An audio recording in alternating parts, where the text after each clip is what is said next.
Jalapa les da a ustedes la más cordial bienvenida a nombre de nuestras autoridades, del doctor Carlos García Méndez, rector de esta casa de estudios, el vicerrector, el doctor Eric García Herrera, la maestra Estela, directora de Desarrollo Institucional, y quienes integramos esta comunidad universitaria. Queremos darles la más cordial bienvenida a esta conferencia titulada Trascendencia del capítulo número 13 del Tratado de Versalles en el Derecho del Trabajo a nivel mundial, que imparte el doctor Jacinto García Flores, a quien en un momento más presentaremos. La Universidad de Jalapa les recuerda que este 24 de octubre de 2020 iniciaremos los posgrados. Agradecemos mucho que en el transcurso del evento permanezcan los micrófonos en silencio y se solicite el uso de la voz, en dado caso que así lo deseen ustedes, para la intervención por voz o bien al final del evento por medio del chat, que está dispuesto también en esta aplicación de Zoom. Sugerimos, esto se realice al final de cada presentación. Al final ya de la intervención del doctor Jacinto García y al llevarse a cabo la sesión de preguntas y respuestas, la Dirección de Mercadotecnia, que en este caso nos acompaña la licenciada Jimena Árcega, nos presentará las maestrías de esta casa de estudios. A continuación, realizaremos una semblanza de nuestro conferenciante.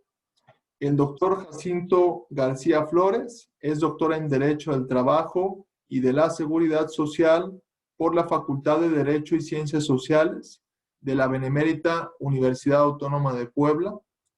Es maestro en Prevención, Seguridad y Riesgos Laborales por EP de México. Tiene diplomado del curso México Globalización, Impactos Territoriales y Perspectivas de Desarrollo por la Universidad Complutense de Madrid, en conjunto con la Benemérita Universidad Autónoma de Puebla.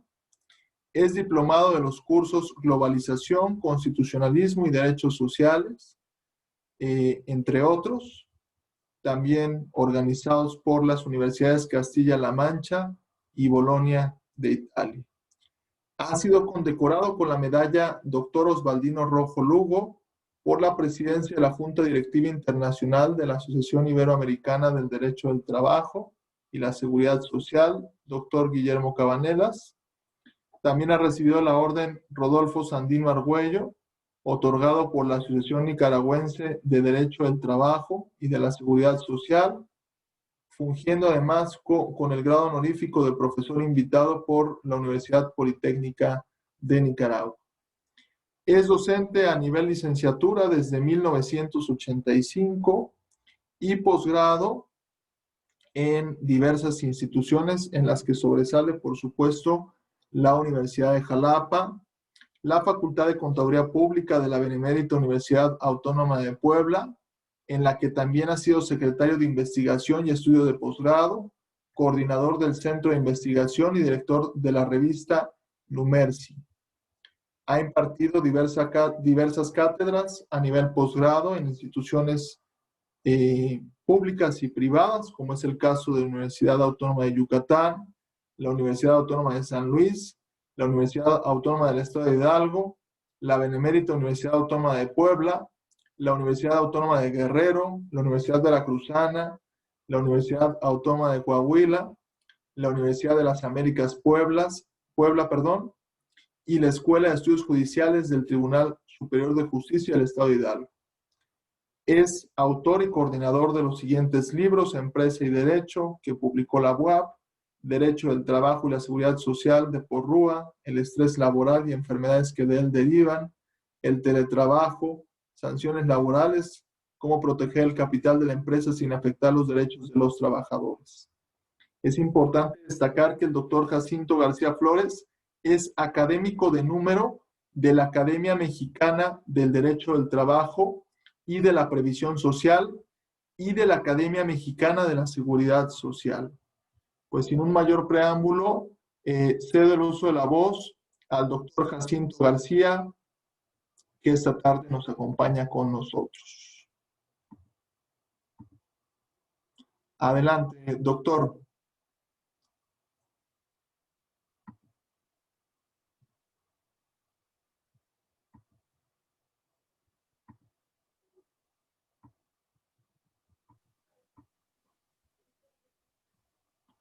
Bueno, creo que ahorita nos acompaña el doctor.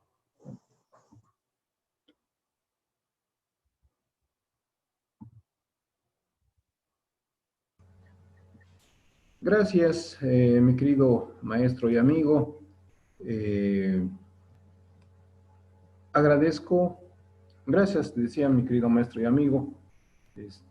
Agradezco, como siempre, la gentil invitación que la Universidad de Jalapa, a través, desde luego, del señor rector, don Carlos García Méndez, y también por tu conducto, estimado maestro Alonso, me han invitado para la plática de este día, a la cual hemos intitulado el capítulo 13 del Tratado de Versalles.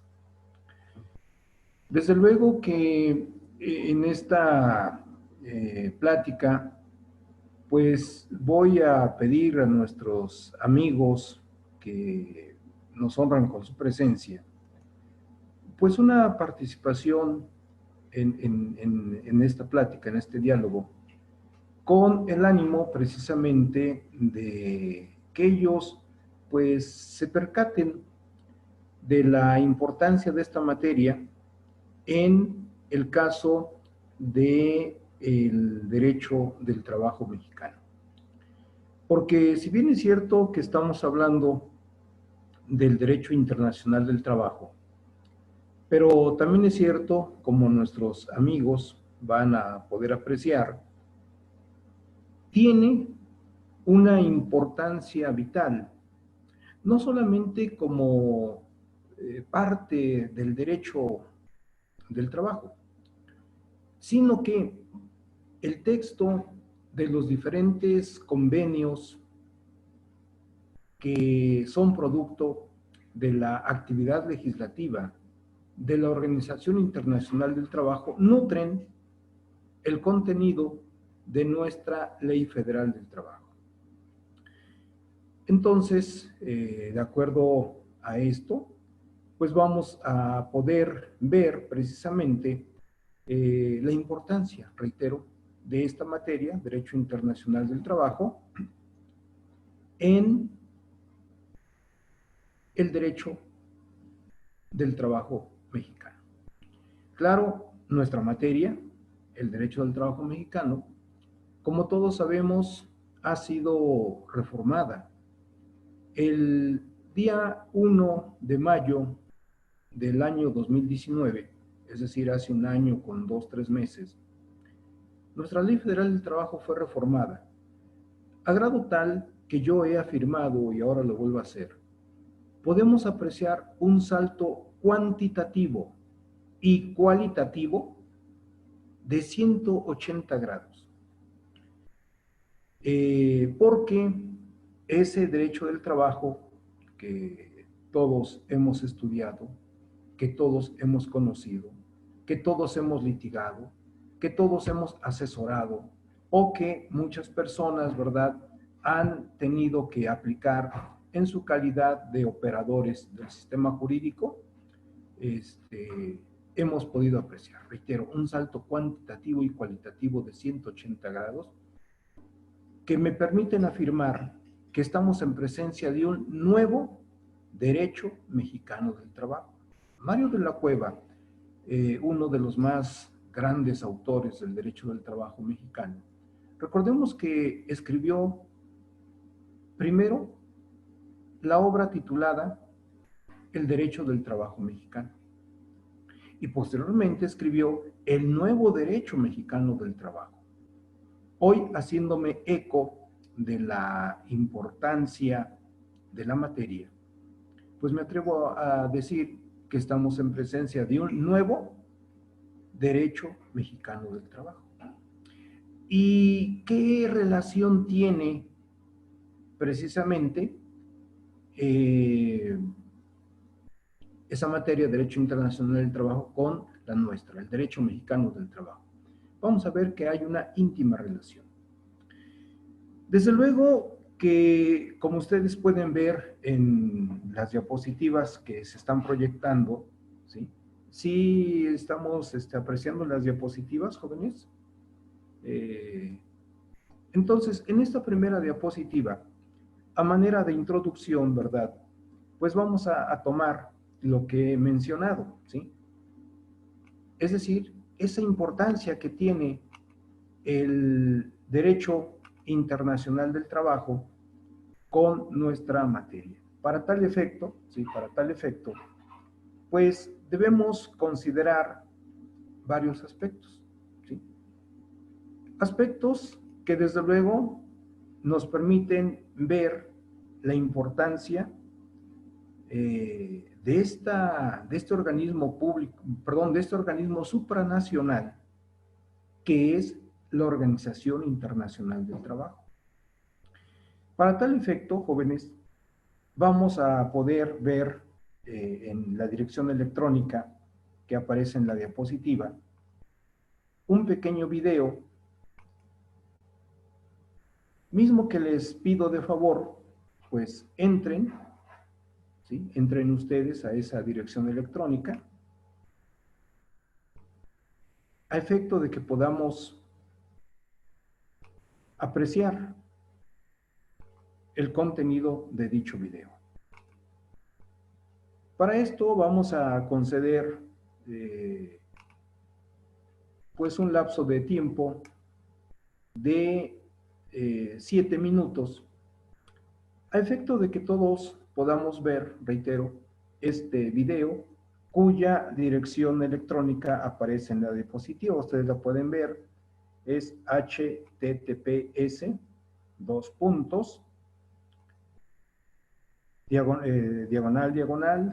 www.hilo.org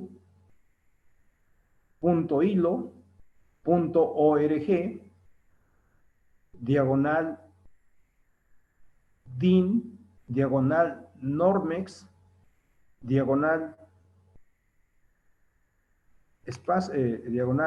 ESP.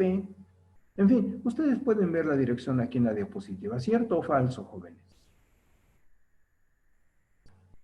Entonces, yo les pido de favor que ingresen a esa dirección electrónica.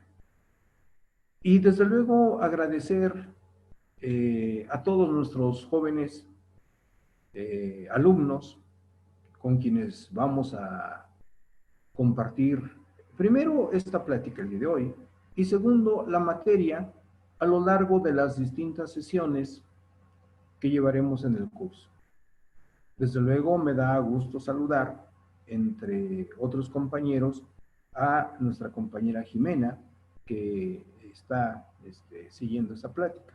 Bien, ustedes ya pudieron ver, primero, la dirección, segundo, ya le han pucheado, ¿verdad? Y encuentran este documento, que es la Constitución de la OIT. Todo el mundo lo está checando, ¿cierto?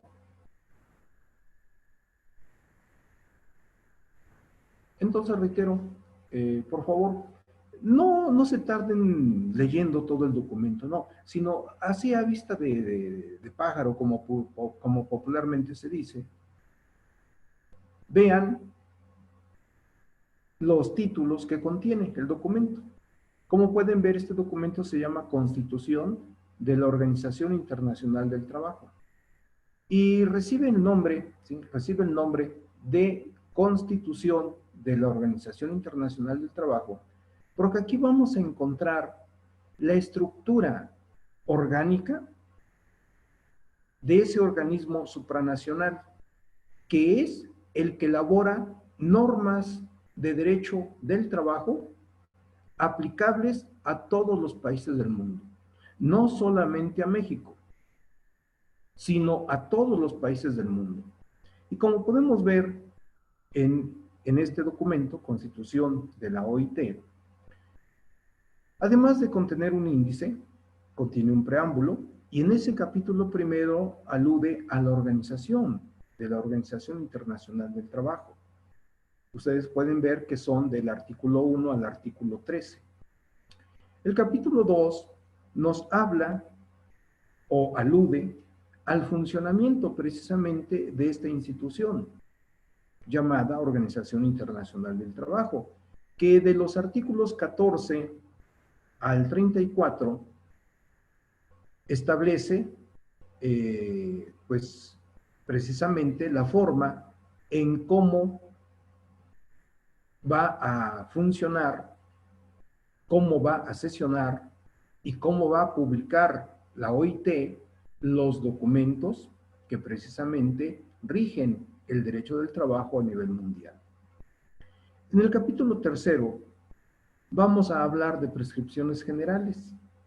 Esto lo podemos ver en los artículos del 35 al 38.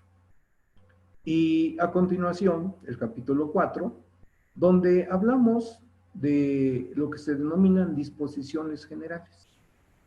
Este es el texto aplicable a ese organismo supranacional llamado Organización Internacional del Trabajo.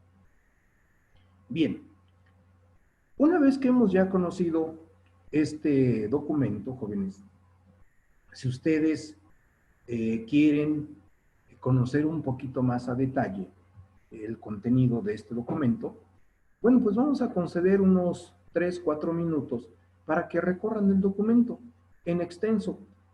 Es decir, después de que terminamos con las disposiciones diversas del capítulo 4, ustedes pueden ver los anexos y a continuación aparece ya el contenido artículo por artículo.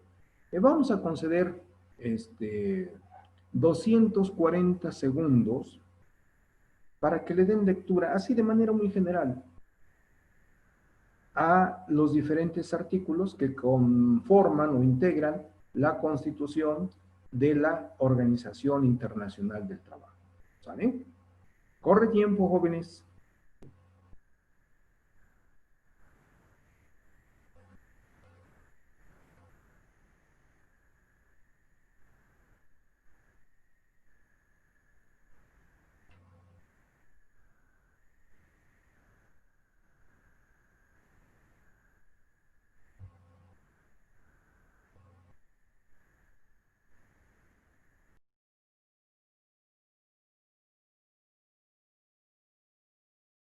Puedan darse una idea acerca del contenido de esta materia, que aterriza finalmente en el derecho internacional, en el derecho mexicano del trabajo.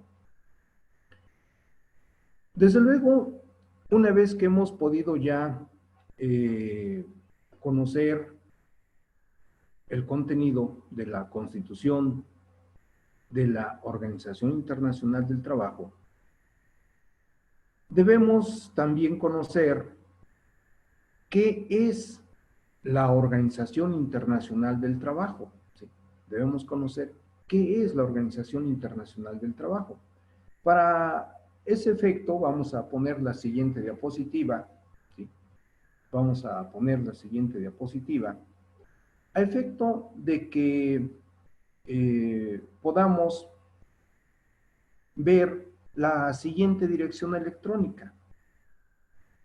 Como ustedes pueden ver ahora, la siguiente dirección electrónica que aparece en la diapositiva es https://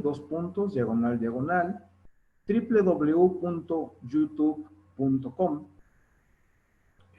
Bueno, ya no terminé de leer la dirección electrónica. Ustedes la están viendo en la diapositiva.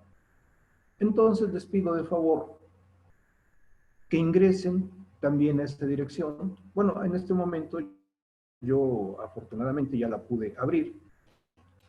Ustedes podrán ver entonces la grabación y pongan atención a ella. ¿Sí? Les pido de favor, pongan atención a ella para que podamos dialogar sobre la misma. Trabajo. Como nos hemos dado cuenta en este video, la función que lleva a cabo la Organización Internacional del Trabajo es de gran importancia. Primero, por su constitución, misma que hemos podido ya conocer a través de consultar la página de esta Organización Internacional del Trabajo. Y segundo, ahora a través del video que hemos podido apreciar. Desde luego que esta actividad, jóvenes, nos va a permitir entablar un pequeño diálogo vía chat. Yo les pido que busquemos, localicemos precisamente el chat para que, vamos, el chat de esta sesión, para que podamos realizar un pequeño diálogo entre todos nosotros. Veamos si es posible. Veamos si es posible.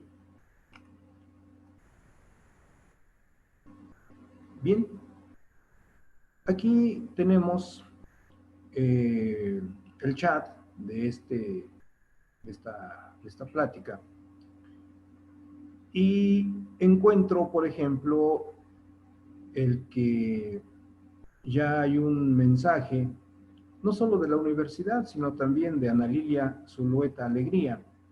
Y bueno, a todos los que aparecen en este chat, pues yo les agradezco. Y entonces déjenme formular una pregunta para que todos ustedes, jóvenes asistentes a esta plática, también vía chat me den su respuesta. Y la pregunta es la siguiente. Mencione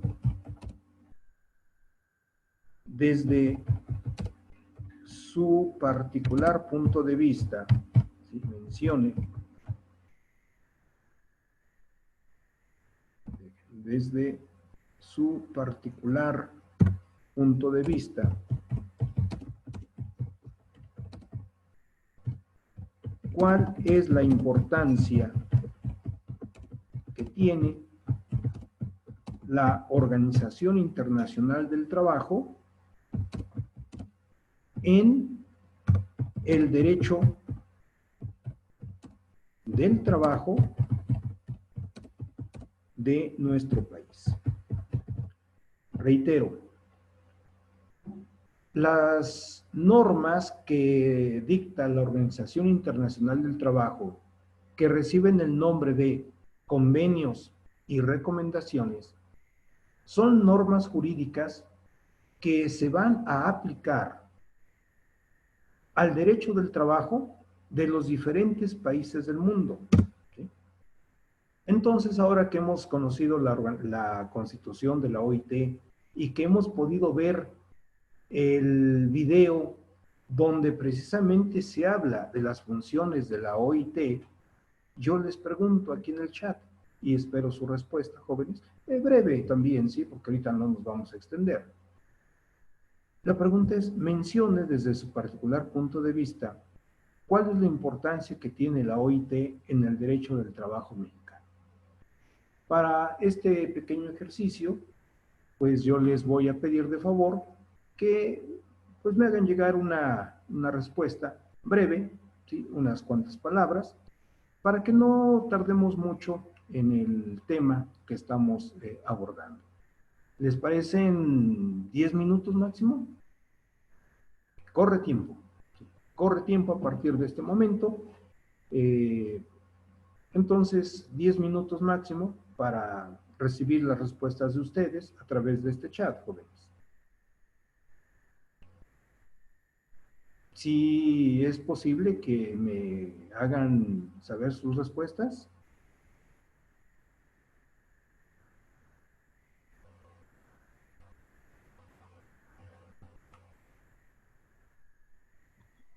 Doctor, está configurado incluso para enviarle a usted y a los que asisten. Sí, gracias, mi querido maestro Alonso, agradezco la gentileza. Y sí, me da gusto porque ya empiezo a ver que en el chat, Ana Lilia Zulueta Alegría, a quien saludo desde acá con todo respeto, ¿verdad? Pues me contesta en los siguientes términos. Dice, de manera textual, promueve la justicia social y los derechos humanos y laborales reconocidos internacionalmente y se promueve la paz universal y duradera. Es cierto, jóvenes, es cierto. Lo que atinadamente nuestra amiga, compañera Ana Lilia Zulueta Alegría señala es cierto. Este siglo XXI, recordemos, se caracteriza porque los derechos humanos y ahora los derechos humanos laborales tienen una importancia de primer orden.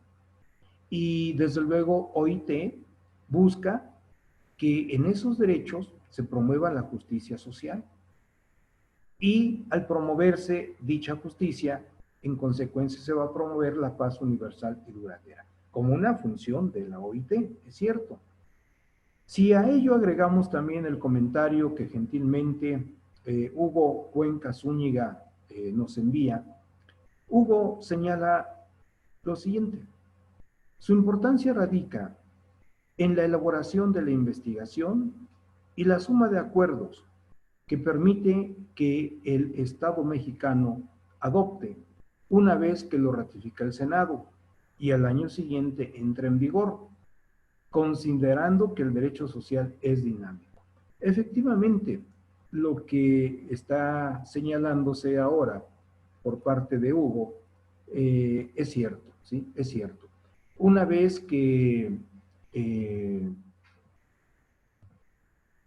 la OIT envía a los diferentes países del mundo, entre ellos México, los convenios emanados de las asambleas ordinarias, los países van a recibir tales convenios y en el caso de México los van a someter a la ratificación del Senado, porque recordemos que en materia exterior, en materia de política exterior, el Senado tiene que ratificar esos documentos, llamados convenios o llamados tratados.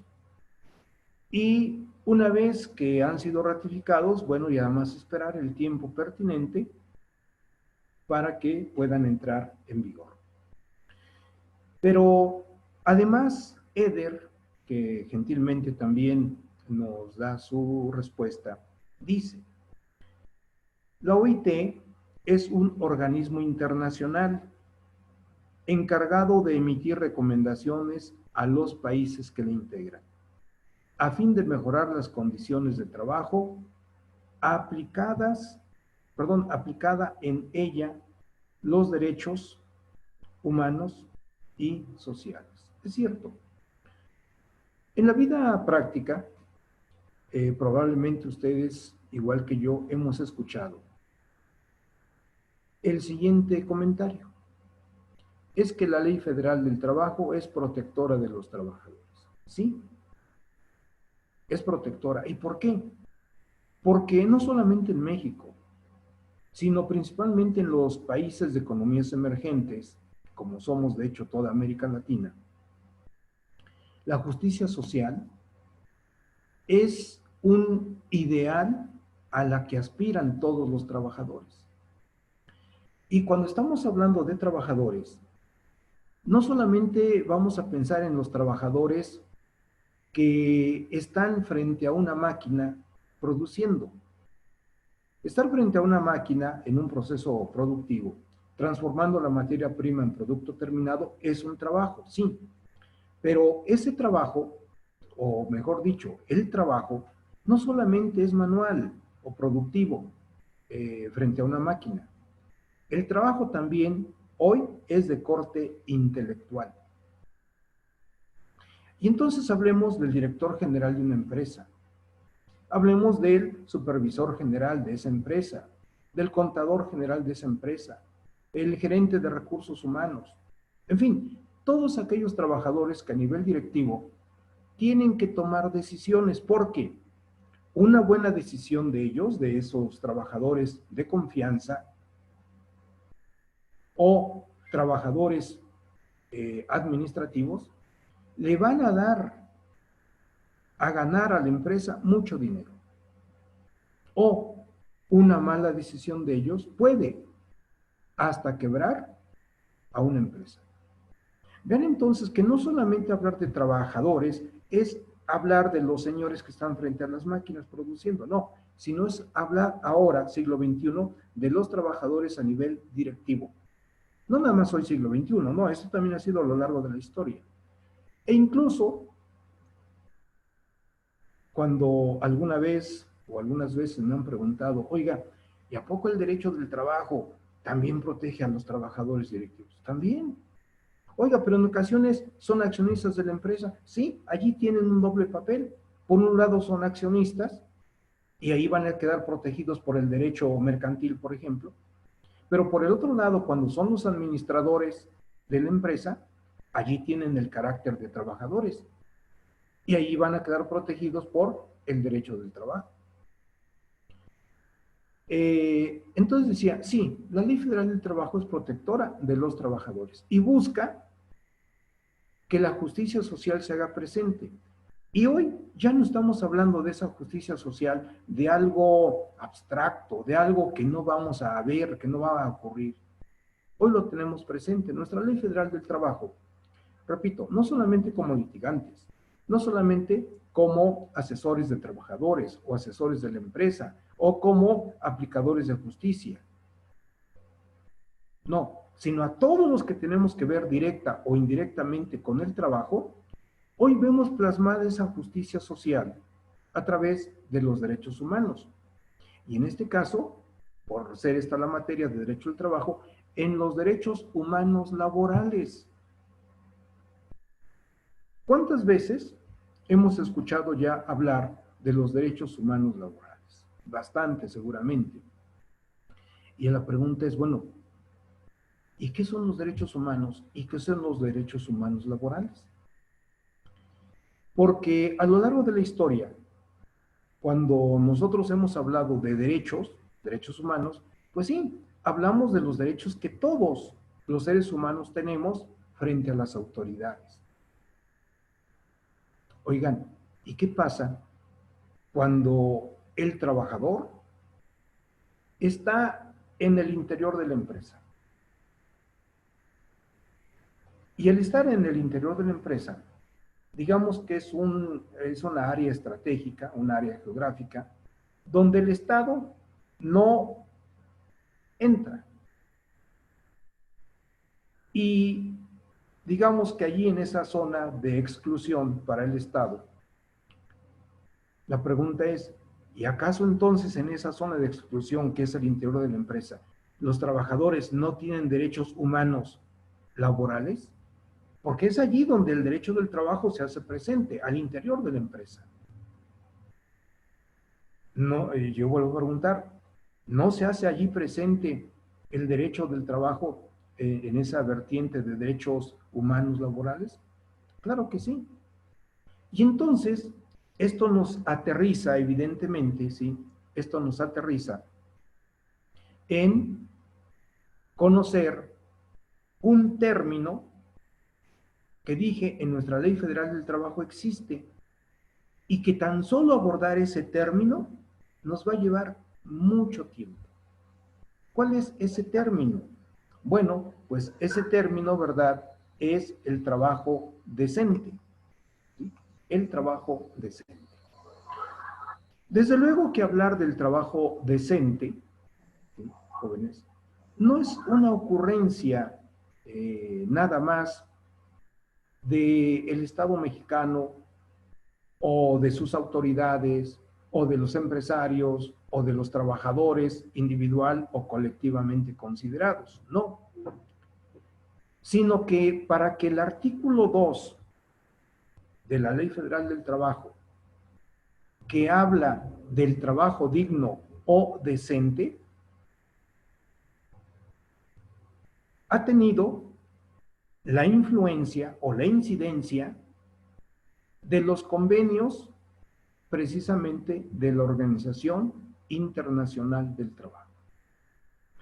Como podemos ver en esta diapositiva, que he titulado Incidencia de los convenios de la OIT en la legislación mexicana, es cierto. Cualquiera podría pensar, bueno, es que la OIT está allá en Suiza, allá en Ginebra, ¿y qué hace aquí en México? No tiene ningún nexo, no tiene nada que ver. Falso, falso. No solamente México, sino toda América Latina, incluyendo Cuba, que es una isla, como sabemos, incluyendo Haití, incluyendo a la República Dominicana, que son los países más pequeños de toda América, Cuba y Dominicana y Haití. Son islas. Bueno, pues sea México, sea Argentina, sea Uruguay, sea Brasil, sea Panamá, sea Costa Rica, o sea Cuba, o sea Haití, jóvenes, la Organización Internacional del Trabajo tiene presencia en todos esos países vía los convenios que existen. Y en el caso de México, señalo que el artículo 2 de la Ley Federal del Trabajo, que habla del trabajo decente, recordemos que ese artículo 2 es amplísimo.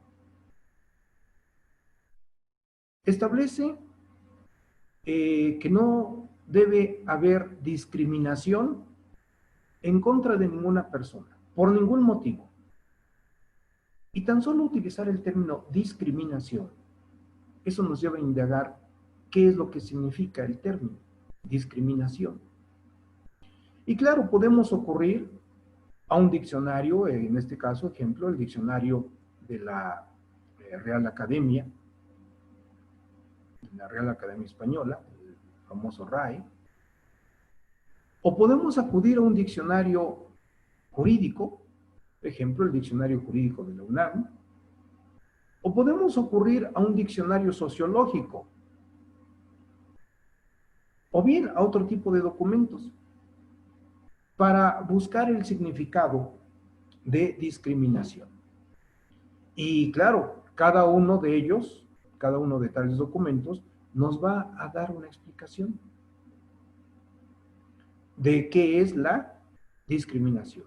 Y vean que se empiezan a tocar varios temas. Discriminación por origen étnico. Bueno, y eso nos lleva a preguntar, ¿qué es una etnia? Y en el caso de México, ¿cuántas etnias existen todavía? Porque hoy, claro, se les llama etnias, pero si vemos hacia el pasado, las culturas prehispánicas ocuparon en su momento los primeros lugares de desarrollo en cultura, en ciencia. El ejemplo más sencillo para que nos demos cuenta de cómo las culturas prehispánicas, que hoy llamamos etnias, tuvieron gran injerencia en la ciencia a nivel mundial, no nada más en México.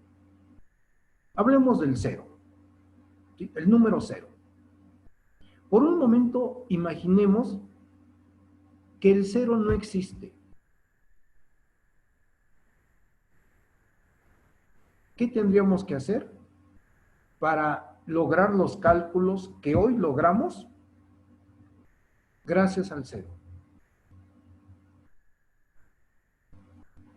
Y bueno, la pregunta es, ¿y quién inventó el cero? La cultura maya.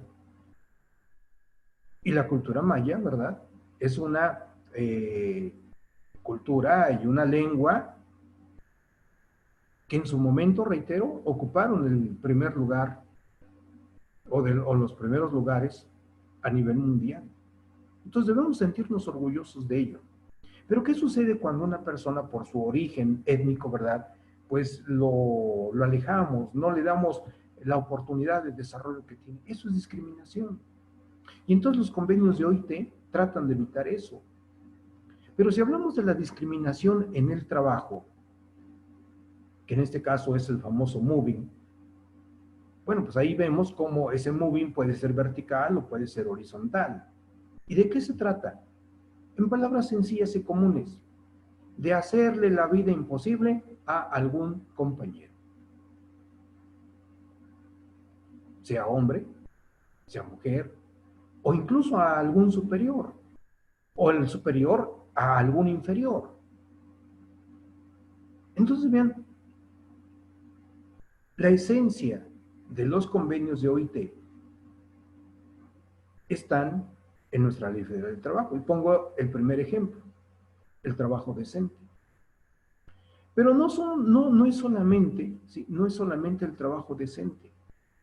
Hablemos del trabajo de los menores de edad. Ya sabemos que los menores de edad tienen prohibido trabajar. Claro, hay un límite. Quiero decir, la Ley Federal del Trabajo señala que la edad mínima para que una persona sea trabajador es la de 15 años. Hay una explicación, no solamente médica, científica, eh, sociológica, jurídica, de por qué los menores de 14, 13, 12, 11, 10 años no pueden trabajar. Y la edad mínima, dice nuestra Ley Federal del Trabajo, es de 15 años. Y la pregunta, ¿y por qué se estableció 15 años si antes teníamos 14? Bueno, se tuvo que reformar el artículo de la Ley del Trabajo que decía 14 para que señale, como él lo hace, 15. ¿Y cuál es la injerencia, en este caso, de OIT para que se haya establecido 15? Precisamente porque uno de los convenios de OIT señala que la edad mínima para ingresar a un trabajo es la de 15 años. ¿Y entonces qué hace nuestra ley cuando las autoridades se percatan de esto? Dicen, bueno, espérame, aquí OIT señala que la edad mínima son 15, nuestra ley federal dice 14, no, pues hay que reformarla. Y entonces es cuando estipulamos precisamente la edad de 15 años. Y un tercer ejemplo. Hablemos de el trabajo doméstico. Recordemos que el trabajo doméstico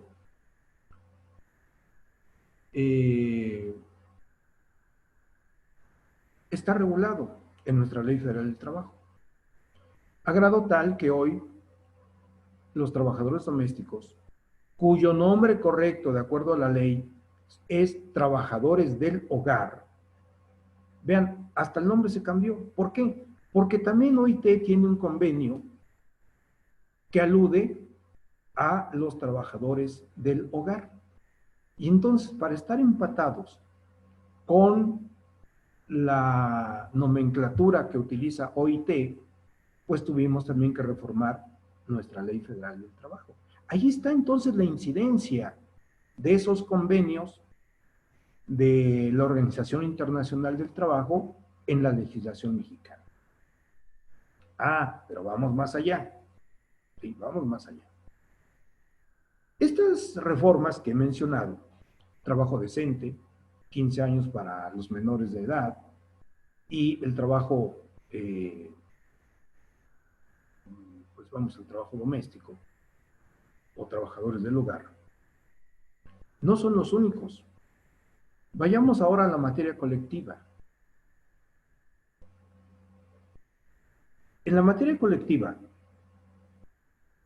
hoy, al checar nuestra Ley Federal del Trabajo, nos damos cuenta que para constituir un sindicato, para celebrar un contrato colectivo de trabajo o un contrato ley de trabajo, hoy nos están pidiendo, claro, a través de la redacción de los artículos de nuestra Ley Federal del Trabajo, que respetemos la libertad sindical, que la cláusula de exclusión por ingreso o por separación, ¿verdad? Deje de existir la vertiente de la cláusula de exclusión por separación, porque esto es dañino para los trabajadores, además de ser inconstitucional, como en las jurisprudencias de la Corte se estableció. Hoy tenemos que para que ese sindicato exista, debe cumplir, dice nuestra ley del trabajo, el voto personal, libre, directo y secreto de los trabajadores que votaron en favor de un determinado líder sindical. ¿Para qué? Para que evitemos los contratos de protección y los sindicatos fantasmas, de los que nos quejábamos en el entorno laboral mexicano y que llegaron a conocimiento precisamente de la Organización Internacional del Trabajo. Y entonces, ¿qué es lo que sucede? Cuando la OIT dice, México, existen dos convenios que tienen que ver con esa materia colectiva. El convenio 87, que habla de la libertad sindical y que tú haces efectivo. Oye, México, pero te falta todavía que ratifiques el convenio 98, que tiene que ver precisamente con la libertad de sindicación.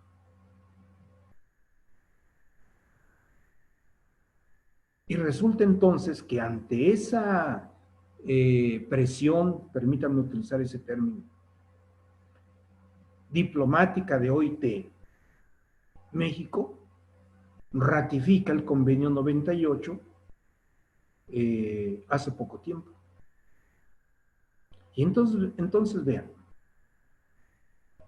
desde hace más o menos 40 años ratificamos el convenio 87.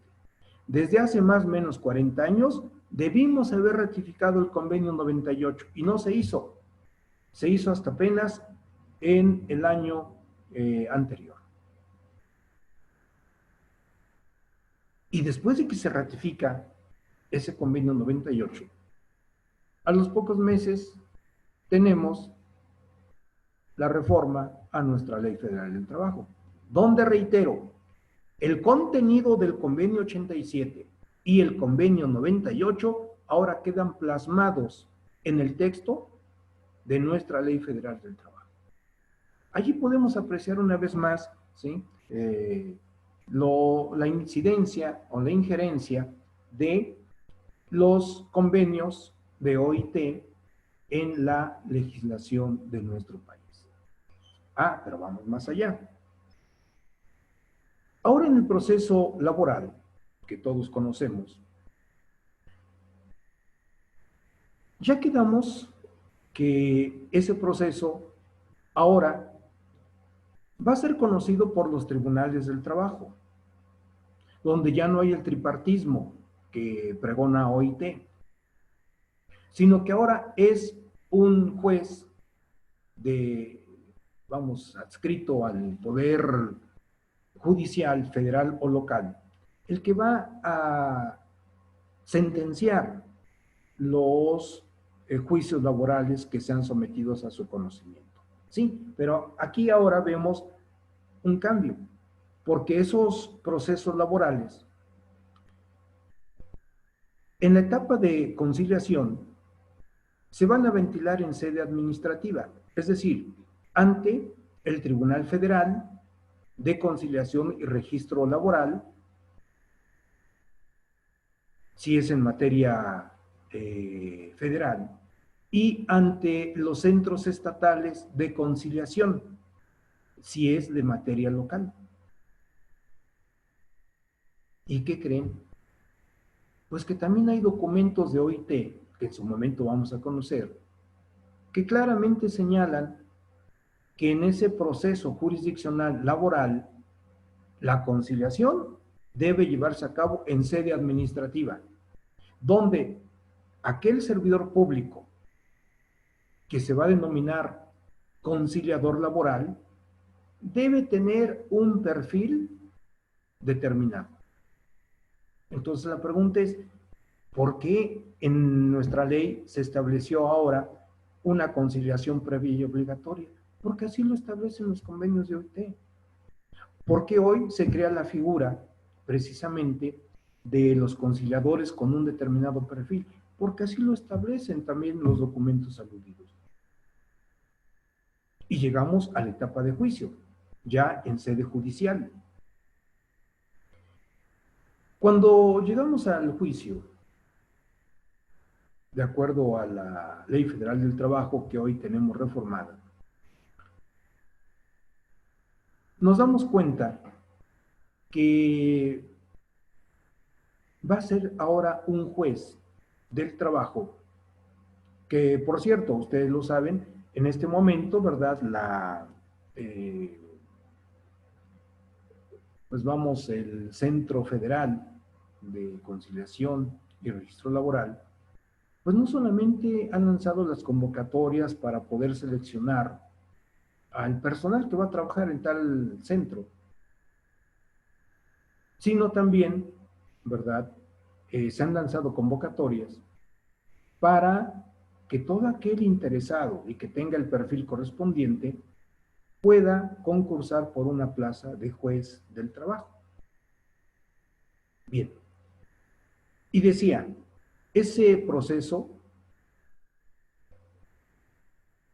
donde vamos a hablar de la demanda, de la contestación de la demanda, de que a esa demanda y a esa contestación desde el primer momento se le deben adjuntar las pruebas correspondientes, tiene que estar desahogándose de una manera muy específica. ¿Y qué creen? Pues también documentos de OIT tienen que ver con esas disposiciones. Entonces, con estos ejemplos que estoy aquí señalando, nos podemos dar cuenta cómo en estos ejemplos, tanto en materia individual, en materia colectiva y ahora en materia procesal, los convenios de OIT tienen injerencia o incidencia en los convenios, perdón, en la legislación mexicana. Ah, pero no nada más ello. ¿Qué pasa con la salud y la seguridad de los trabajadores en las empresas donde prestan sus servicios? ¿Qué pasa con su salud? Actualmente la tecnología que tenemos en esta tercera revolución industrial, algunos hablan ya de la cuarta revolución industrial, que es todo lo que tiene que ver con la nanotecnología, y algunos más aventurados hablan ya hasta de los albores de la quinta revolución industrial. Aclaro, yo estoy de acuerdo, de que ya se empiece incluso a hablar de una quinta revolución industrial. ¿Por qué?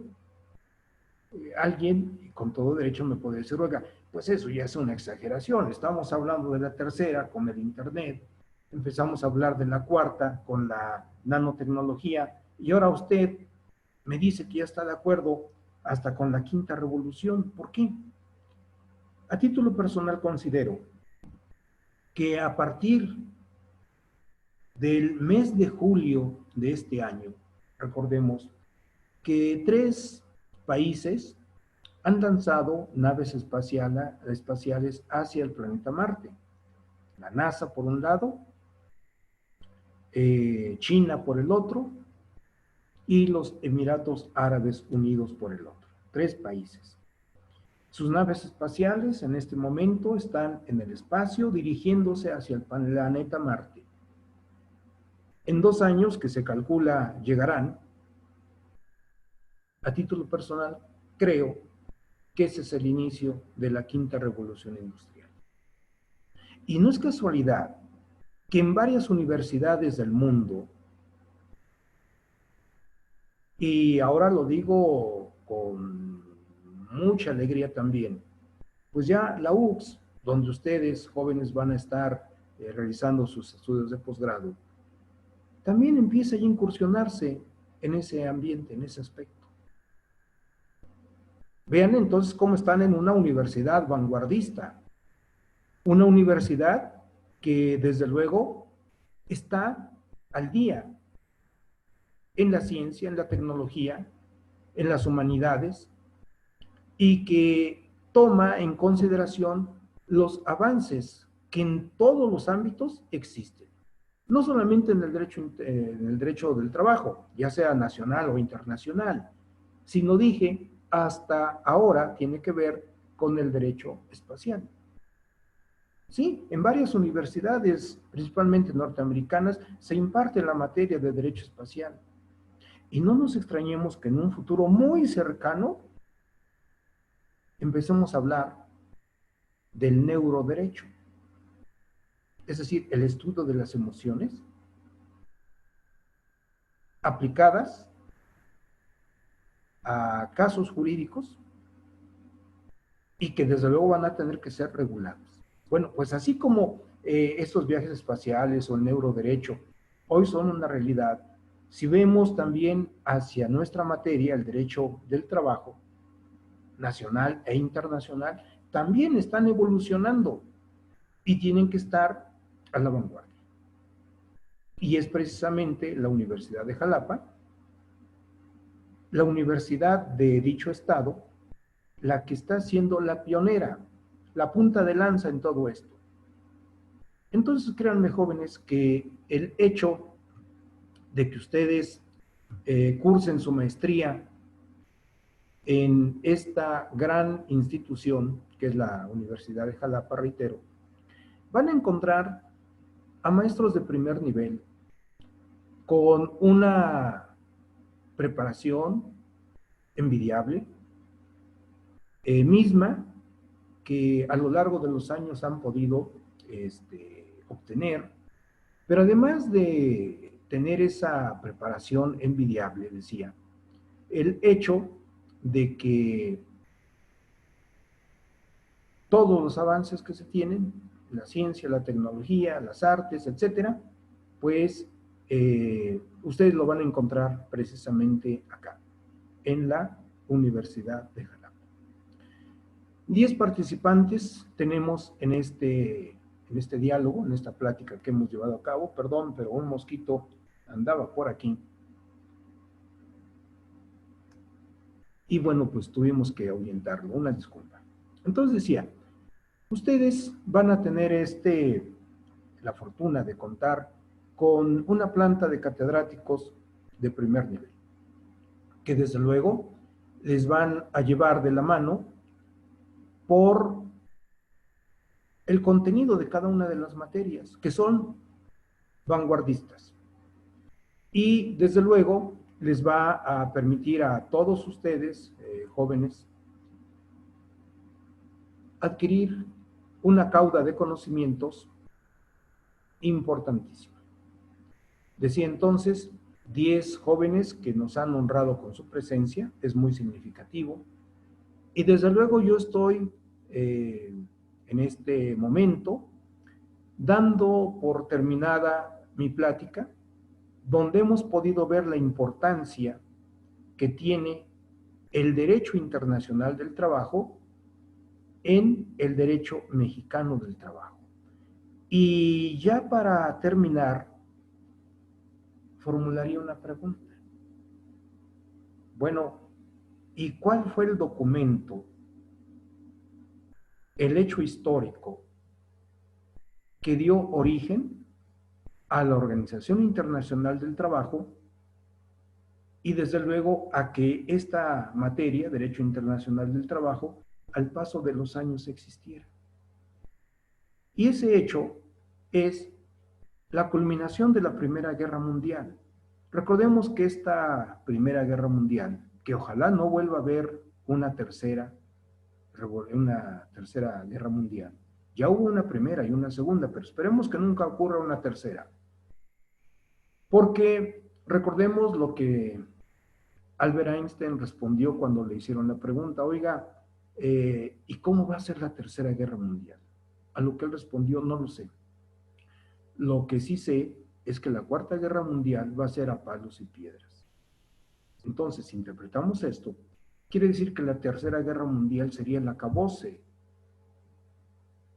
de este mundo y de todo lo que existe, y probablemente del ser humano también.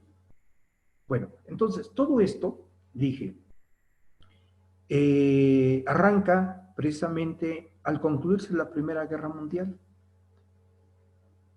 Todos sabemos que para que una guerra legalmente termine, pues se tiene que firmar eh, pues un tratado donde una de las partes se rinde, ¿verdad? Y la parte vencedora, bueno, pues es la que pone condiciones. Y así sucedió. Al terminar la Primera Guerra Mundial, los países que fueron derrotados, liderados por Alemania, firman un tratado de rendición que se conoce con el nombre de el Tratado de Versalles. Y en ese Tratado de Versalles, no solamente se le obliga a Alemania a indemnizar a todos los países afectados con cantidades muy fuertes, por concepto de daños de guerra, ¿sí? No solamente le obligan a Alemania a pagar esos gastos de guerra, sino que a lo largo de las distintas negociaciones que se celebran, poco a poco se va conformando la idea de crear un organismo que tenga que ver con la materia del trabajo. Y esa idea queda plasmada en el Tratado de Versalles en su capítulo 13. Y cuando estudiamos, y en el curso lo vamos a hacer, y cuando estudiamos el capítulo 13 de ese Tratado de Versalles, jóvenes, allí vamos a encontrar el inicio del derecho internacional del trabajo, que a 101 años de distancia, repito, se firmó el Tratado de Versalles en junio de 1919. Para 2020 estamos hablando de 101 años. En 101 años, bueno, vamos a cerrarlo en 100, ¿sí? Un siglo. Bueno, en 100 años, un siglo, el derecho internacional del trabajo hoy es una realidad. Muchos aún no lo aceptan, pero ahí están los hechos. Hemos podido ver en ejemplos que hemos aquí mencionado, precisamente cómo los convenios de OIT inciden en la legislación de los distintos países. Y aquí hemos hablado nada más de derechos del trabajo, pero si vemos en la seguridad social, claro, México tenemos instituciones de gran importancia en la seguridad social. En primer lugar, mencionamos al IMSS, al Instituto Mexicano del Seguro Social. En segundo lugar, al ISSSTE. Mencionamos momentáneamente esos dos. Y la pregunta es, bueno, ¿y qué tiene que ver la seguridad social, ley del IMSS, ley del ISSSTE, con la OIT? Sorpresa, también tenemos ese vínculo. El convenio 102 de la Organización Internacional del Trabajo alude a la seguridad social. Entonces, como nos damos cuenta, esa gran injerencia que existe entre la labor legislativa de OIT y el contenido de las normas de derecho del trabajo que existen en los diferentes países del mundo, como es el caso de México, tienen relación con la Organización Internacional del Trabajo. Ahora sí, con esto, jóvenes, yo doy por terminada mi plática y desde luego me gustaría que a través del chat o a través del micrófono abierto, ustedes también participaran formulando algunas preguntas, mismas que responderé evidentemente, y de esa manera pues podremos reiterar la invitación para que se inscriban a las maestrías que ofrece la Universidad de Jalapa y en ese caso en particular a la maestría en Derecho del Trabajo. Así que jóvenes, empezando por nuestra compañera Jimena, estamos a las órdenes de ustedes. ¿Alguna pregunta? Heme aquí.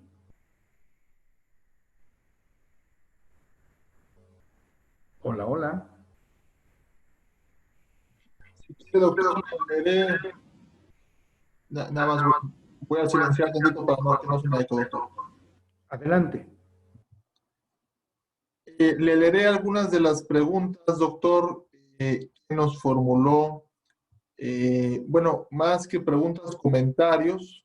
Hay un comentario de Hugo Cuenca que nos dice, eh, en 2012 el gobierno de la República, al reformar la Ley Federal del Trabajo, lo que hace es cumplir con las propuestas y necesidades del capital internacional y nacional.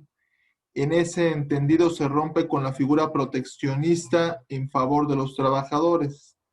La implicación era adaptar la legislación al mercado y a la economía. La reforma de mayo de 2019 cumple con el compromiso formal para el TEMEC.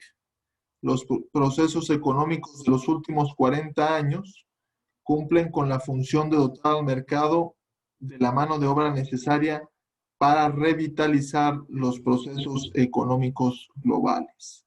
Hasta el momento en lo que nos escriben en el chat, doctor Jacinto, y bueno, incluso si alguien del público desea, pues puede hacerlo de voz o por medio del chat.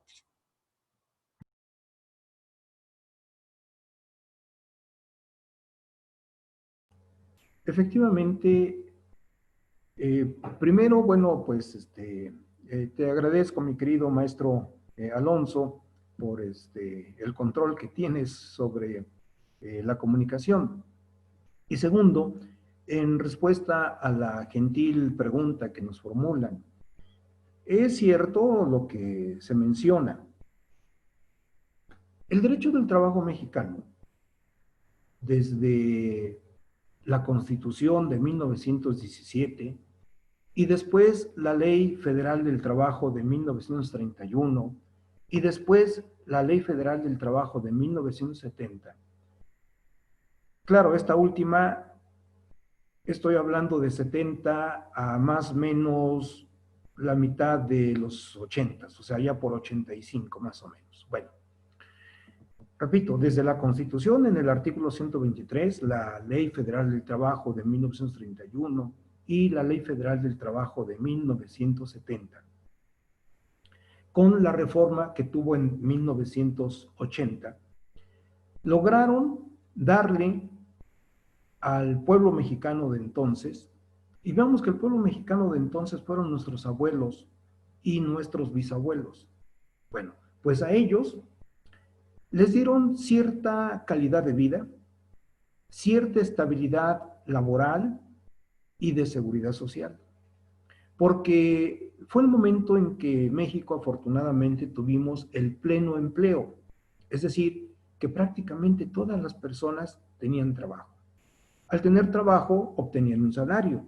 Al obtener un salario, podían satisfacer sus necesidades. Y delincuencia en el grado tan alto como hoy la tenemos, pues no. No niego que había algunos actos delincuenciales, eso es evidente, pero no era lo normal como de hecho hoy lo es. Pero cuando efectivamente en el año 1994 se firma y entra en vigor el Tratado de Libre Comercio con Canadá, Estados Unidos y evidentemente México, tenemos ya un compromiso de corte económico. Y yo me he atrevido a decir que el derecho del trabajo y la economía van de la mano. No siempre lo creen así, no siempre lo ven así, pero veámoslo ahora con el Tratado de Libre Comercio. Decía, cuando en 84 se firma el Telecan, se fue adecuando nuestra Ley Federal del Trabajo a los postulados del mercado. Y poco a poco fuimos viendo que el Estado se iba alejando de la protección que le había dado a los trabajadores. Hasta que llega el momento en que este abandono en que el Estado ocurrió se hace patente así de manera bien clara, como atinadamente se señala, con la reforma a la Ley del Trabajo del año 2012. ¿Por qué? Porque en esa reforma de 2012 apreciamos que los contratos de trabajo que históricamente habían existido, a saber, contrato por tiempo determinado o por tiempo indeterminado o por obra determinada, ¿sí? Esos contratos que siguen existiendo y siguen existiendo hasta nuestros días, se van a ver enriquecidos, entre comillas, con nuevos contratos de trabajo, mediante los cuales se le releva al patrón de la obligación de pagar indemnizaciones. Me estoy refiriendo a los contratos de capacitación inicial y de aprendizaje. Porque claramente en la Ley Federal del Trabajo, en los artículos 39A, 39B, 39C, etcétera, se establecen esos contratos y se señala que al terminar el periodo de los mismos, el trabajador tendrá que presentar un examen, vamos a llamarle de conocimientos. Y después de ese examen, queda a criterio del patrón decidir si lo contrata o no. Y si el patrón decide no contratarlo, pues no hay ningún problema, porque esos artículos señalan que el patrón podrá terminar esa relación de trabajo sin responsabilidad. Y el término sin responsabilidad significa trabajador sin que tengas derecho a que te paguen una indemnización como históricamente había sucedido. Entonces sí, allí se da ese giro que atinadamente se señala.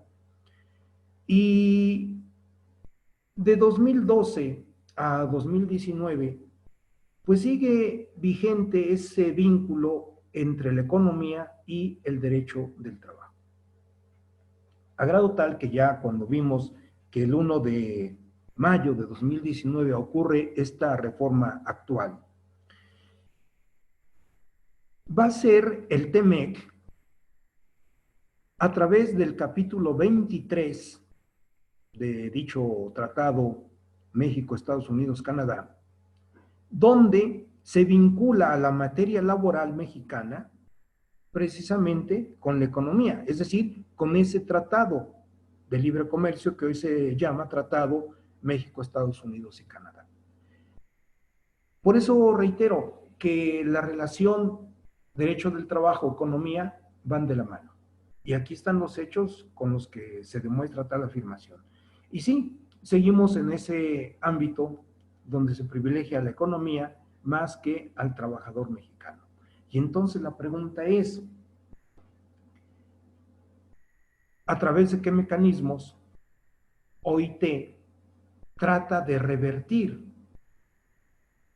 esos efectos negativos que vía la economía han deteriorado la calidad de vida y la salud de los trabajadores? Bueno, ya mencionábamos en la plática, primero a través del trabajo digno o decente, porque allí se nos pide, bueno, se le obliga a la empresa, no se nos pide, se le obliga a la empresa a tener o contemplar todos esos rubros del trabajo digno o decente, que si se hicieran efectivos realmente, señores, seríamos otro mundo, laboralmente hablando. Pero no ha sucedido todavía. Es cierto, se han dado pasos significativos. Sí, sí se han dado pasos significativos, pero todavía nos falta mucho. Aunado al hecho, dije, de los convenios 87 y 98 y a la existencia de las normas oficiales mexicanas, como es la norma 035, que habla sobre los riesgos psicosociales, y la norma 036, que habla sobre los riesgos ergonómicos. Estas dos últimas normas oficiales mexicanas tienen que ver con la salud mental, o sea, de carácter psicosocial del trabajador, y con la salud física en el ambiente o aspecto ergonómico. Y claro que hablar de ergonomía, jóvenes, también es un tema bastante amplio, donde busca la norma oficial mexicana 036 que los movimientos repetitivos o las posturas forzadas o los trabajos en altura o todo aquello que tiene que ver con el trabajo que pone en peligro la salud física del trabajador se corrijan. Y sí, también tiene que ver con documentos emitidos por la Organización Internacional del Trabajo. Vemos entonces ese íntimo vínculo jurídico que existe entre OIT a través de sus convenios, sus tratados, sus recomendaciones y el derecho del trabajo mexicano. Yo espero que con esta respuesta que di a nuestro compañero, ¿verdad? Pues haya contestado la pregunta. No sé, maestro Alonso, si hay alguna otra pregunta. Nos escribe la maestra Ana Lilia Zulueta Alegría. ¿Usted considera que la figura del conciliador laboral permite contribuir a la justicia social? Claro que sí, y le agradecemos a nuestra compañera, la maestra Ana Lilia. Lo considero que sí, pero, para que esto sea efectivo, los conciliadores hoy deben tener un perfil muy amplio, un perfil que, que los convierte, y lo digo con respeto, sí, convierte a los conciliadores casi en una fuente inagotable de saber y de conocer. Voy a explicar. Alguna ocasión platicando con un amigo que es presidente de una junta local de conciliación y arbitraje en el norte del país, platicábamos acerca del perfil de los conciliadores ahora con la nueva Ley Federal del Trabajo. Y él me decía, oye, es que con todo lo que nos están pidiendo para poder llegar a ser conciliador o en su caso juez laboral, están pidiendo a un juez Hércules.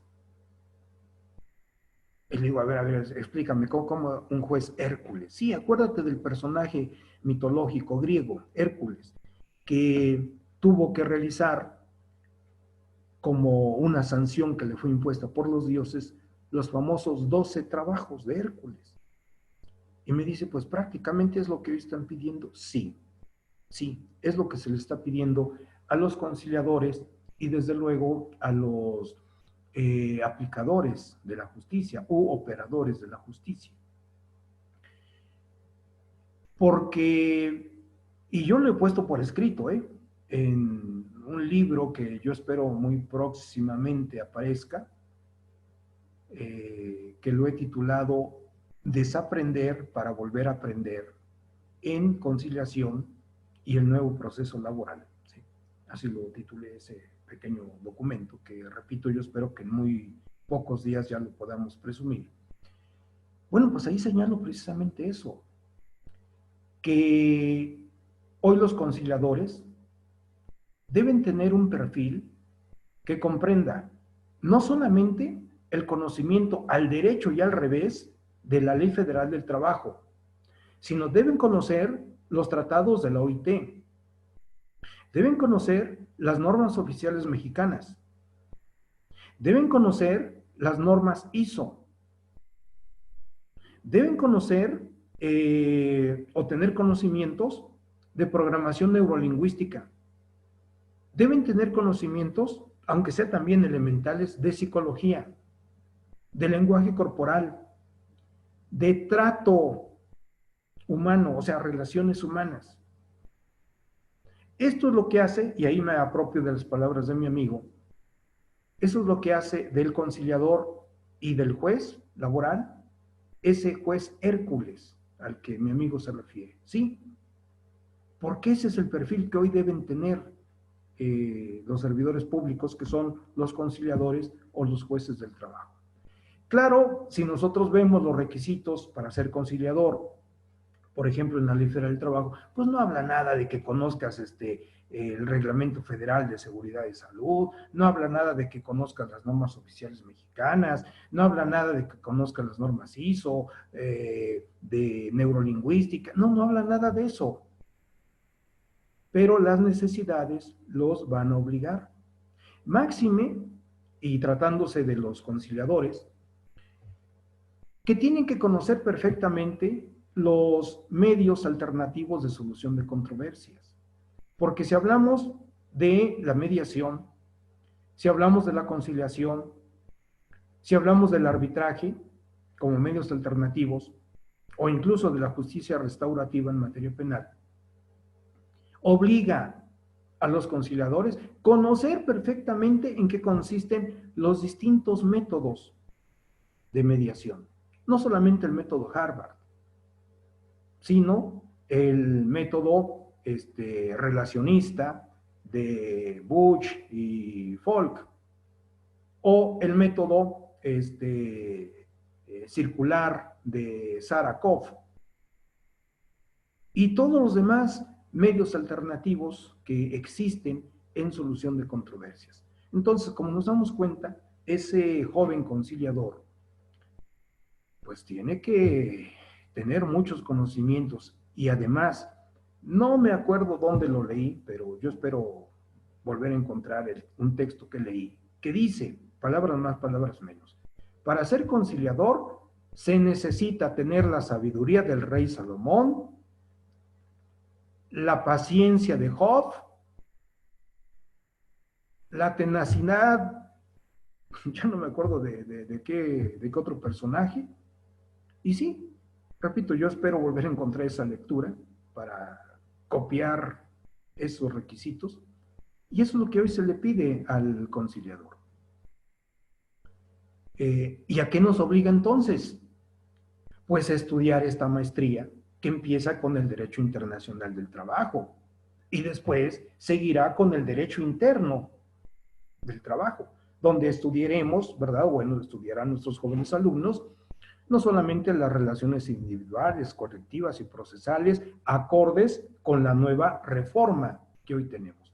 Por eso señalo, todos nuestros compañeros que lleguen a estudiar sus posgrados en la Universidad de Jalapa, además de estar en una universidad vanguardista en ciencia, en tecnología, en humanidades, van a tener una plantilla de maestros de primer nivel. Simplemente vean el currículum de todos los maestros que integran las distintas áreas.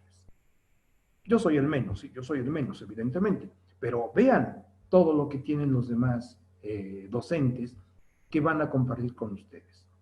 Y sobre todo, esto les va a permitir a ustedes generar nuevos conocimientos. Bien, yo espero que con esto haya podido responder a nuestra amiga Ana Lilia. Y maestro Alonso, si hay alguna otra pregunta, pues hombre, encantado de la vida. Un gusto, doctor. Estaríamos a la espera de si el público nos escribe. Nos comenta la maestra Lilia Zulueta que muchas gracias, doctor. Y bueno, pues quedaríamos a la espera de si hay otra pregunta.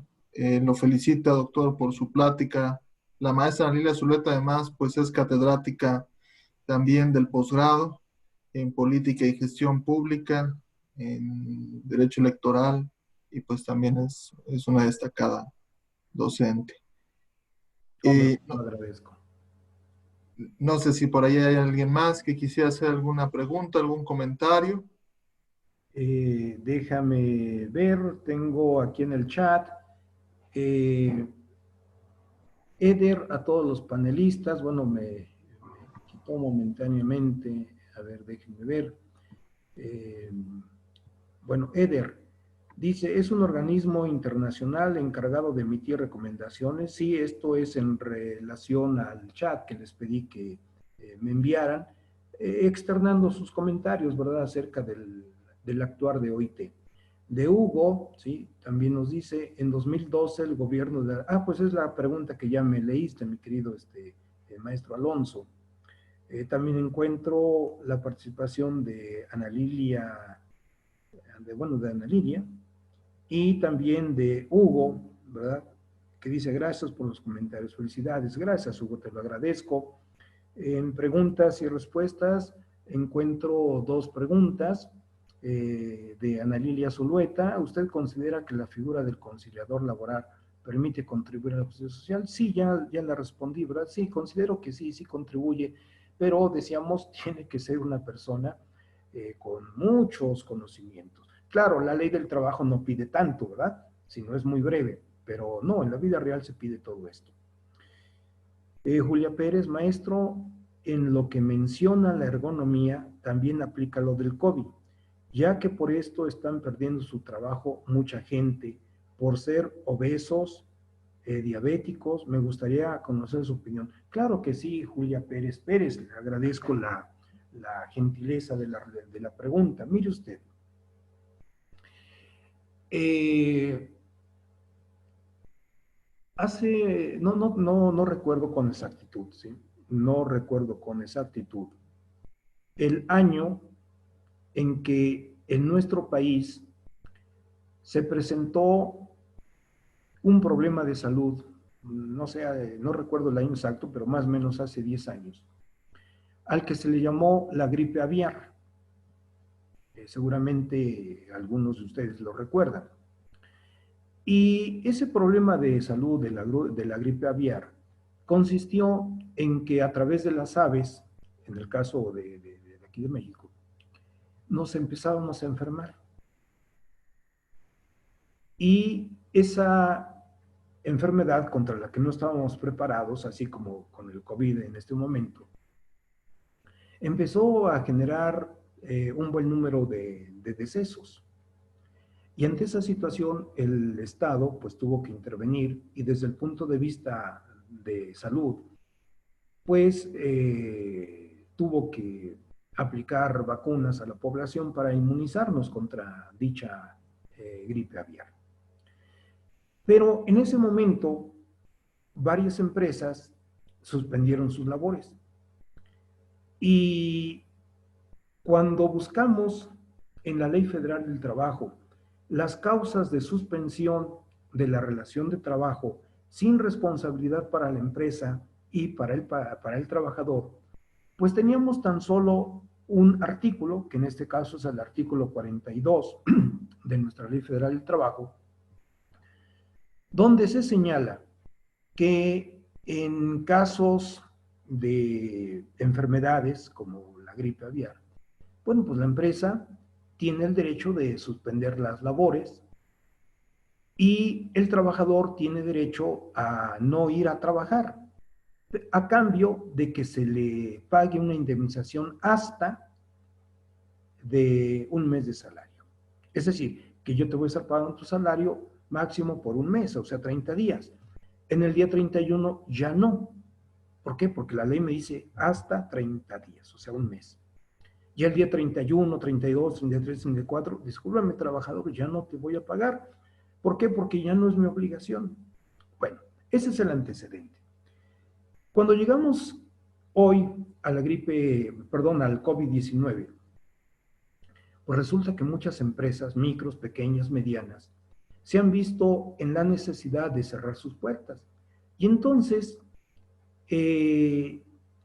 cuando el gobierno federal empieza a emitir aquellos decretos por los cuales se suspenden las relaciones de trabajo en todas las empresas,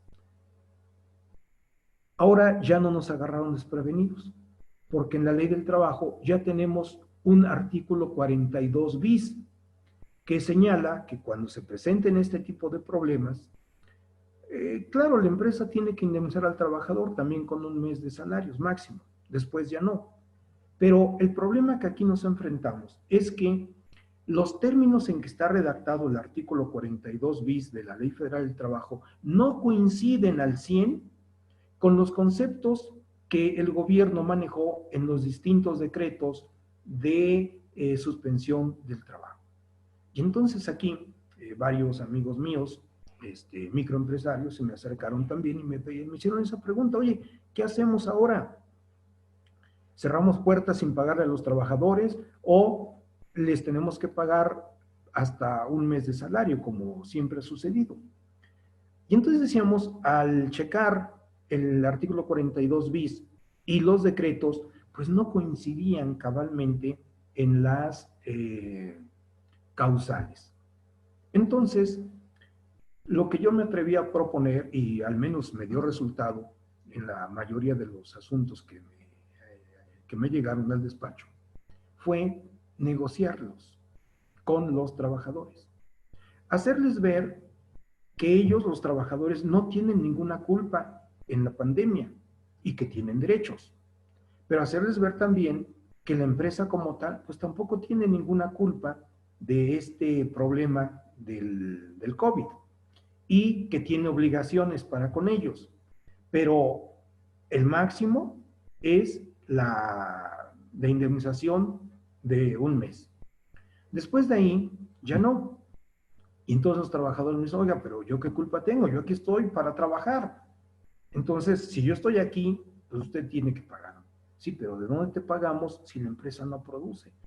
Vía la negociación, el convencimiento, pues logramos que además de pagarles un mes, pues se les pagara alguna cantidad adicional a cambio de que ellos no demandaran ante la Junta de Conciliación, y en el supuesto de que la empresa aguantara durante los días en que no pudieron trabajar,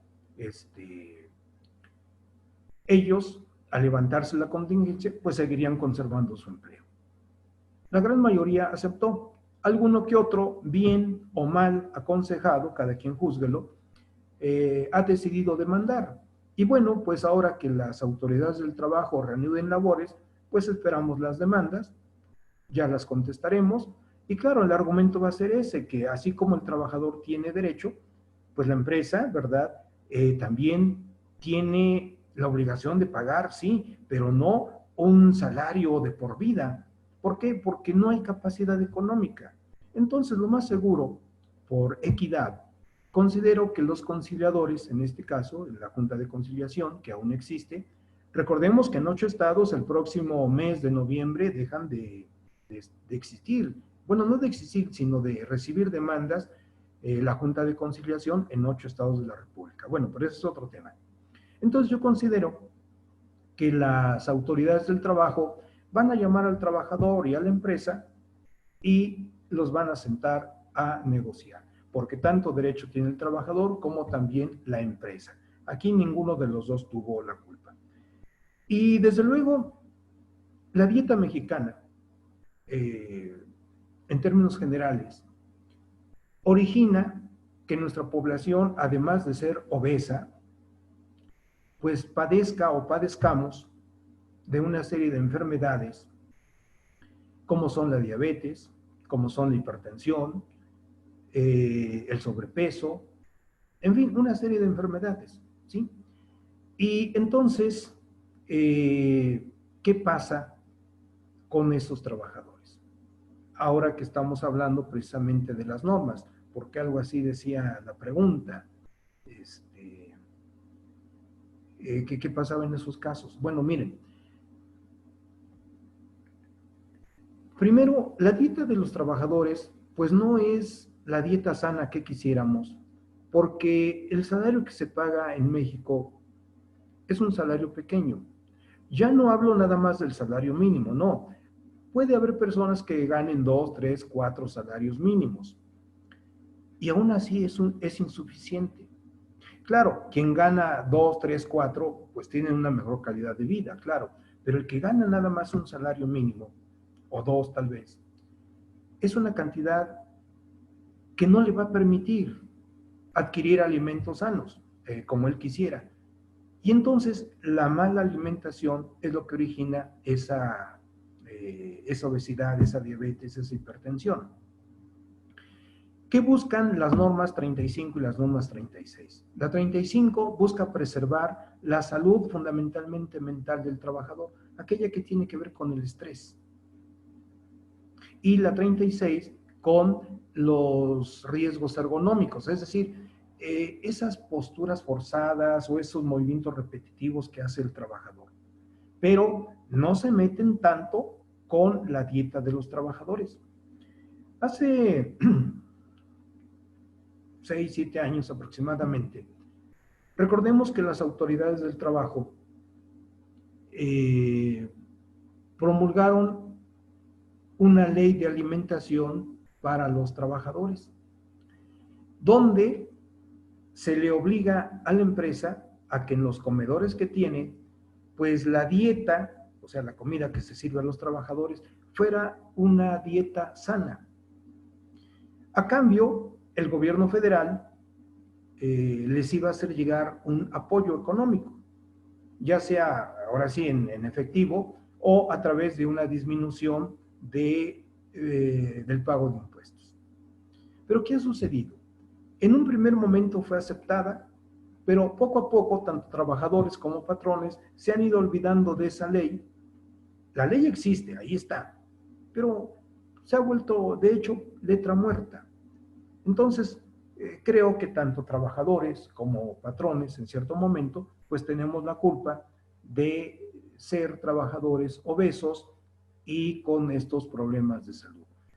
No tanto echarle la culpa a la empresa, tampoco la culpa al trabajador, no, sino son las condiciones económicas, culturales, internas en el interior de la empresa e internas en el domicilio del hogar, en el domicilio del trabajador, perdón, las que han originado este tipo de problemas. ¿Sí? Es lo que yo podría decir en relación también a esa pregunta, ¿verdad? Que alude a los problemas de salud. ¿Alguna otra pregunta, maestro Alonso? De jóvenes del auditorio, amigos. Bueno, por lo que leo, le agradece la licenciada Julia su opinión y le envía saludos, doctor. Gracias, sí, gracias. Pues si no hubiera alguna otra pregunta, si quiere, damos paso, doctor Jacinto, a la participación de la licenciada Jimena Arcega, quien es asesora educativa de esta institución educativa y que nos va a comentar sobre los posgrados que ofrece esta casa de estudios. Y agradecemos Claro que mucho, sí. doctor, su valiosa y destacada participación, no solo, como siempre, con pues el gran bagaje y la gran cultura que nos aporta, sino además su calidad humana, doctor, que sin duda pues es parte de nuestra institución educativa y lo agradecemos mucho. Gracias, doctor.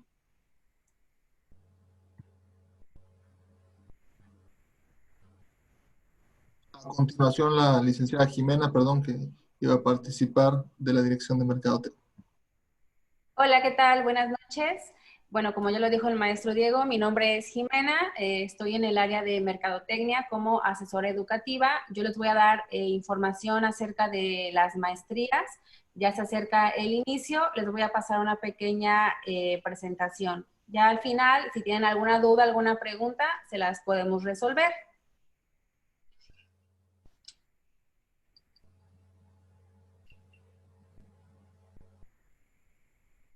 Bien. Bueno, hoy en día nuestro país requiere de profesionales preparados para poder superar retos y poder trascender. De igual forma, el estudiar una maestría te brinda una oportunidad en el ámbito laboral y de igual forma poder incrementar tus ingresos. También te ayuda a comprender lo que son las oportunidades actuales y te impulsa para poder especializarte y así poder actualizar los conocimientos conforme a la maestría que vas a estudiar. También de igual forma te ayuda a presentarte a personas con intereses en común y puede aumentar lo que es tu red de contactos mediante el networking. Bueno, ¿por qué estudiar en la Universidad de Jalapa? Nuestros planes de maestrías están diseñados para poder combinar las actividades laborales y académicas. También aquí lo importante es que nuestras maestrías tienen una duración de 20 meses, es prácticamente menos de 2 años. La verdad es pues poco tiempo lo que dura, es un horario sabatino y es un sistema cuatrimestral. También contamos con docentes altamente capacitados en el área que, bueno, imparten dependiendo de la maestría que quieran estudiar. También, bueno, hoy en día, como sabemos, por la contingencia, estamos trabajando con una plataforma remota llamado Moodle y de igual forma se pueden desarrollar la comunicación entre maestro y alumno. Y tenemos 3 formas de titulación. Entre ellas está lo que son 3 programas, que es el PET, el PTE y el PTP. También tenemos lo que es la titulación mediante excelencia académica, que es con promedio de 9.5, o de igual forma cursando un doctorado. Nuestros costos en cuanto a titulación son accesibles. Y bueno, como también lo comentó el maestro Diego, comenzamos clases 24 de octubre. Son clases únicamente sábados de 8 de la mañana, perdón, a 4 de la tarde. Contamos con becas académicas. Ahorita contamos con una beca del 25% de inscripción y 40% en colegiaturas. Y de igual forma contamos con becas deportivas. Si hay alguien interesado en estudiar una maestría que practica algún deporte, se puede acercar con nosotros y pasaría a una entrevista académica en el área de deportes. Bueno, como ya lo comenté, el horario, sábados de 8 a 4.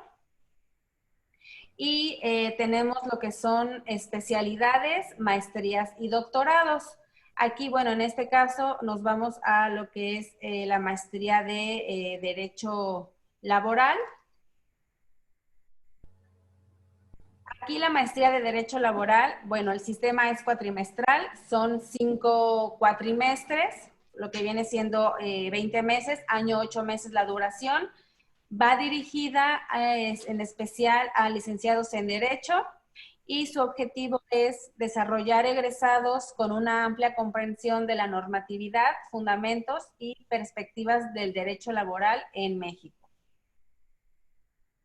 Y bueno, pues prácticamente eso vendría siendo lo que es a grandes rasgos la maestría en Derecho Laboral.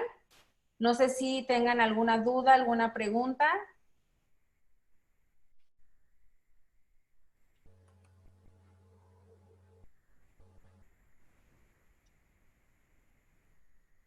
¿No? ¿No hay dudas? Bueno, de todos modos, pueden acercarse a nosotros, ya sea aquí a la universidad, o pueden comunicarse vía teléfono, mediante redes sociales o nuestra página web para poder aclarar sus dudas o tener más información acerca del plan de estudios de la maestría en Derecho Laboral.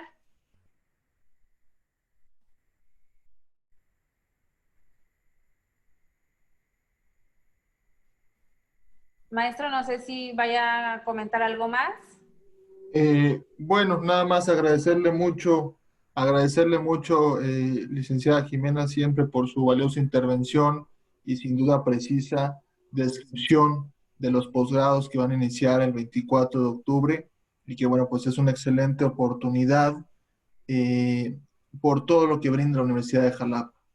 Pues que tengan una excelente noche. Muchas gracias, licenciada Jimena. Doctor Jacinto, nuevamente valoramos mucho el esfuerzo y pues que pasen una noche. Muchas gracias a nuestros asistentes que han estado pues atentos y muy participativos. Los saludamos con gran afecto a todos ellos. Que pasen una excelente noche.